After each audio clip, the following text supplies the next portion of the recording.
കണ്ണൂർ കരിവള്ളൂരിൽ പോലീസുകാരിയെ ഭർത്താവ് വെട്ടിക്കൊന്നു. ചന്തേര പോലീസ് സ്റ്റേഷനിലെ CPO ദിവ്യശ്രീയാണ് കൊല്ലപ്പെട്ടത്. ഭർത്താവ് രാജേഷിനായി പോലീസ് തെരച്ചിൽ ആരംഭിച്ചു. സുനിൽ ഐസക് വാർത്തയുടെ വിശദാംശങ്ങൾ നൽകും. സുനിൽ, കുടുംബ പ്രശ്നമാണോ കൊലയ്ക്ക് പിന്നിൽ? പ്രതിക്കായി തെരച്ചിൽ ഊർജിതമാക്കിയിട്ടുണ്ടോ പോലീസ്?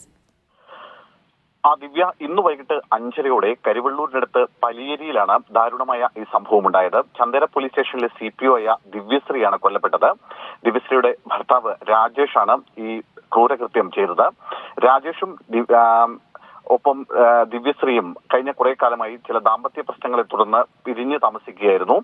രാജേഷിന് അമിതമായ മദ്യപാനമായിരുന്നു എന്നാണ് പറയപ്പെടുന്നത്. ഇതേ തുടർന്ന് ഇരുവരും തമ്മിൽ കലഹം ഉണ്ടാകാറുമുണ്ടായിരുന്നു. ഇതേ തുടർന്നാണ് ദിവ്യശ്രീ പലിയേരിയിലെ സ്വന്തം വീട്ടിലേക്ക് പോകുന്നത്.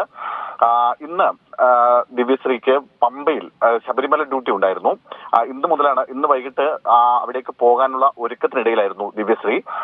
അതിന് പോകാൻ ഒരുങ്ങുന്നതിനിടയിലാണ് രാജേഷ്, ഓട്ടോറിക്ഷ ഡ്രൈവറാണ് ഇയാൾ, ഓട്ടോറിക്ഷയുമായി ഇവിടെ ഈ ദിവ്യശ്രീയുടെ വീട്ടിലേക്ക് എത്തുന്നത്. തുടർന്ന് ഇരുവരും തമ്മിൽ വാക്കുതർക്കമുണ്ടായി. അതിനിടയിൽ കയ്യിൽ കരുതിയിരുന്ന കൊടുവാൾ ഉപയോഗിച്ച് ദിവ്യശ്രീയുടെ കഴുത്തിലും മുഖത്തും വെട്ടുകയായിരുന്നു. ഇത് തടയാനെത്തിയ ദിവ്യശ്രീയുടെ പിതാവ് വാസുവിന് നേരെയും അക്രമമുണ്ടായി. വാസുവിന്റെയും നെഞ്ചിലും അതുപോലെ തന്നെ മറ്റും വെട്ടേറ്റിട്ടുണ്ട്.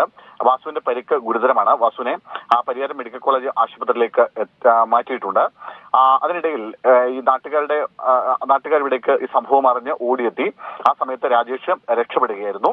എന്തായാലും രാജേഷിന് വേണ്ടിയുള്ള തെരച്ചിൽ പോലീസ് ആരംഭിച്ചിട്ടുണ്ട്. ദിവ്യശ്രീയെ ആദ്യം പയ്യന്നൂരിലെ സ്വകാര്യ ആശുപത്രിയിൽ എത്തിച്ചു. പക്ഷെ അപ്പോഴേക്കും മരണം സംഭവിച്ചിരുന്നു. തുടർന്ന് മൃതദേഹം ഇപ്പോൾ പരിയാരം മെഡിക്കൽ കോളേജ് ആശുപത്രി മോർച്ചറിയിലേക്ക് മാറ്റിയിട്ടുണ്ട്. എന്തായാലും രാജേഷിന് വേണ്ടി ഇപ്പോൾ പോലീസ് തെരച്ചിൽ ഊർജിതമാക്കിയിട്ടുണ്ട്.